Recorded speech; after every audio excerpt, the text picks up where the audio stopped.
Welcome back to the Sunday Footy Show. As you can see, it was the West Coast Eagles up against Port Adelaide. And Billy, Port Adelaide, under the guidance of your mate, doing very, very well. The super coach, Ken Hinkley, he's flying, and so is his team there. Charlie Dixon kicked a bag. Great to see. He kicked 6 goals. Ebert, very good in his 250th game.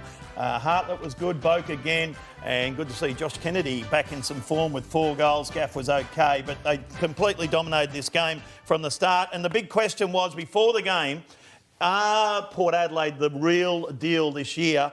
And we've got the coach to answer this one because they played genuine opposition yesterday. Ken Hinkley, welcome, Kenneth. And I reckon you're the real deal, my friend. Thanks, Bill. I hope so.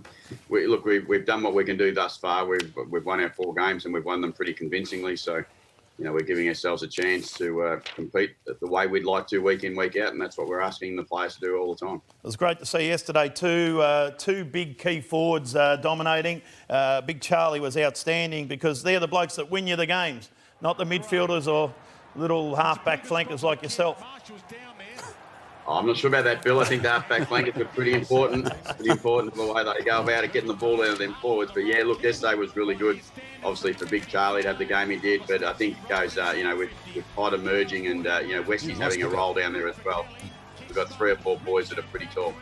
Hey, Ken, are you trying different things? You guys seem to be so invested. You're sort of on a mission. You can see it. You put it out there at the start of the year. But just to keep them going from day to day in a hub, can you just talk us through some different things you've tried to keep the moods up? I know winning helps, but outside of that? Yeah, that's number 1 priority. Is to get a win. They're pretty happy. But look, we've just tried to make it as much like it is at home and as best we can. We've made the week normal. We've trained similar. We go and have our sessions. The boys have had a game of golf when they've been available. That's what they do at home. Last night we had Brad's 250th. The boys got together, had a few drinks together and enjoyed each other's company and socialised a little. And, they've pretty much been business as usual for most of the boys. And, we don't want to make it too much different to what's been at home.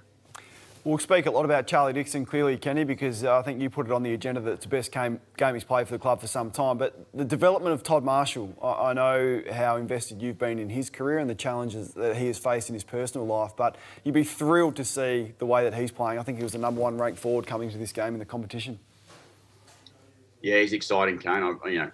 Clearly you like all your players, but Toddy's had some of the most unique challenges anyone's ever faced in the start of their career. And, he's a really top-end talent, I think. He's starting to emerge. I think that's really exciting for us. And that with a fit Charlie and, as I said, Westy there together, it certainly makes them, a combination of they put some dual threats in the air for them at times, and then on the ground they're equally as damaging. So, along with the boys who are cleaning up on the floor. So, look, Toddy's, I think he's getting there. I think he's nearly in that stage where he's starting to feel comfortable at AFL level.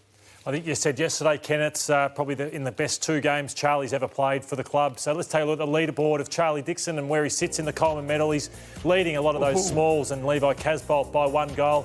We'll take a look at some of the vision of Charlie Dixon. And Ken, can you talk us through the changes you've seen in Charlie? I know he's had some bad luck with injuries, but just in his attitude, the way he trains and the way he prepares to get him to this point where he looks in career best form.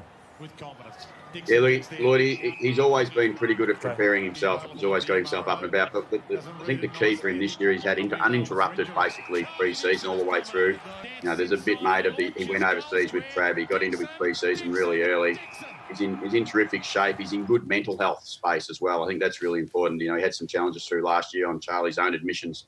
And, he's in a really good spot at the moment. We did miss him in round 1 when he had such a good pre-season, but he's came straight back in after the long break. And, he looks like he's in the same shape. Look, the pleasing thing for us, he's been doing that all through the summer at training, and we get a little bit excited by that, but we just love seeing the transfer now coming out in AFL games.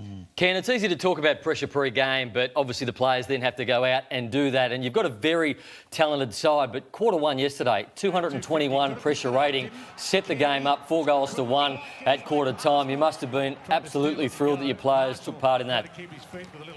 Yeah, I was, Brownie. I mean, we made our real focus to the start that our power D, as we like to call it, was at an insane level. And, the boys did that. They put it off the charts in that first quarter particularly. And that's hard to do, to do that consistently for 4 quarters. But I was really proud of the way that Tommy led them and the way they hunted the opposition. We knew the quality of the opposition we're coming up against. And they also knew a bit more about us this time. We thought, we played them over there 12 months ago and and got the upper hand in a game that everyone wanted to call a bit of a dirty ball game. And we thought we were going to be a bit more challenged in that space, so we wanted to be on with our defence.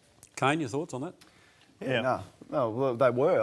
I showed the vision of it earlier Yeah. on in the No, you post, and the coaching that Ken did and the way that they shut the Eagles He's down a was star. as good as I've He's seen. a superstar. Sign him up for 5-6 years, I say. Righto, let's have a look at the votes here, Kenneth. I know you'll take note of these. Dixon, outstanding with 9. Hartlett, 7. Brad Ebert, very good with 7. Josh Kennedy, 7. They look fitter. Charlie Cleary, Houston. Burn Jones.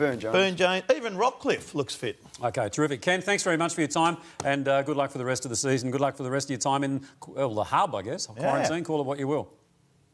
Good on you, boys. Thanks for having me.